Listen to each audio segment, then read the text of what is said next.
ಕೇಳುವಂಥ ಪ್ರಶ್ನೆಗಳನ್ನು ನೋಡುವುದಾದರೆ ಕನ್ನಡ ವರ್ಣಮಾಲೆಯಲ್ಲಿರುವ ಒಟ್ಟು ಅಕ್ಷರಗಳ ಸಂಖ್ಯೆ 49. ಕೇಸಿರಾಜನ ಪ್ರಕಾರ ಎಷ್ಟಾದವಂದರೆ 47. ಸ್ವತಂತ್ರವಾಗಿ ಉಚ್ಚಾರಣೆ ಮಾಡುವಂಥ ಅಕ್ಷರಗಳನ್ನು ಸ್ವರ ಎನ್ನುತ್ತೇವೆ.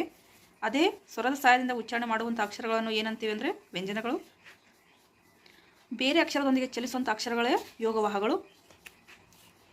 ಒಂದು ಮಾತ್ರ ಕಾಲದಲ್ಲಿ ಉಚ್ಚಾರಣೆ ಮಾಡುವಂಥ ಅಕ್ಷರಗಳೇ ಹರ್ಷ ಸ್ವರಗಳು. ಎರಡು ಮಾತ್ರ ಕಾಲದಲ್ಲಿ ಉಚ್ಚಾರಣೆ ಮಾಡುವಂಥ ಅಕ್ಷರಗಳೇ ದೀರ್ಘ ಸ್ವರಗಳು. ಒಟ್ಟು ಹರ್ಷ ಸ್ವರಗಳ ಸಂಖ್ಯೆ 6. ದೀರ್ಘ ಸ್ವರಗಳ ಸಂಖ್ಯೆ ಎಷ್ಟಾದವು ಅಂದರೆ 7. ಸಂಧ್ಯಾಕ್ಷರಗಳು ಎಷ್ಟಾದವು ಅಂದರೆ 2, ಐ, ಔ. ವರ್ಗೀಯ ವ್ಯಂಜನಗಳು ಎಷ್ಟಾದವು ಅಂದರೆ 25. ಅವರ್ಗೀಯ ವ್ಯಂಜನಗಳು ಎಷ್ಟಾದವು ಅಂದರೆ 9.